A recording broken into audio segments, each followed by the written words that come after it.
Hi friend.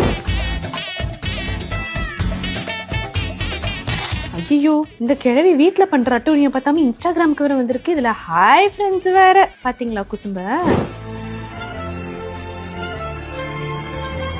தம்பி, கம்மல்லாம் நல்லா தெரியுதுல்ல? எல்லாம் கரெக்டா இருக்குதுல்ல? ஓகே.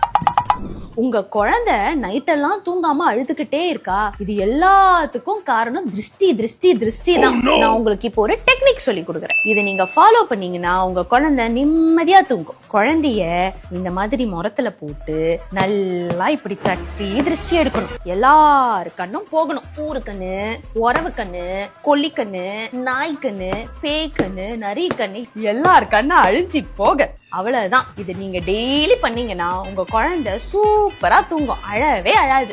இது உங்களுக்கு பிடிச்சிருந்துச்சுன்னா லைக் பண்ணுங்க, உங்களோட ஃப்ரெண்ட்ஸுக்கு ஷேர் பண்ணுங்க. பாய். ஐயோ, இது டார்ச்சர் என்னால தாங்க முடியல. டாக்டர், நான் ஒரு ரீல் அனுப்புறேன், தயவு செஞ்சு அதுக்கு ஒரு ரியாக்ஷன் ரீல் பண்ணுங்க. இந்த கிழவி தொல்லை என்னால தாங்க முடியல டாக்டர். ஐயோ, உன்னமா இதெல்லாம் பண்ணிட்டு இருக்காங்க. இதெல்லாம் நீங்க ஏன் பண்ணக்கூடாதுன்றதுக்கு சில காரணங்கள் இருக்கு. இது நீங்க பாப்பாவை இப்படி தூக்கி போட்டு ஆட்டும் போது பாப்பாவோட மூளையில ரத்த கசிவு ஏற்படுறதுக்கான வாய்ப்புகள் நிறைய.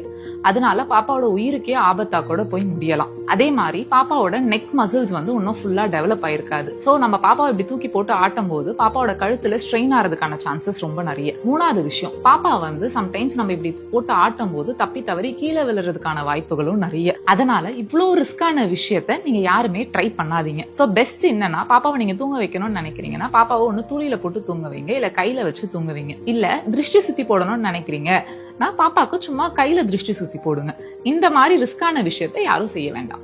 Priyama, just because our mothers did all this to our children, let's not do the same to our grandchildren. Let's move from faith to science.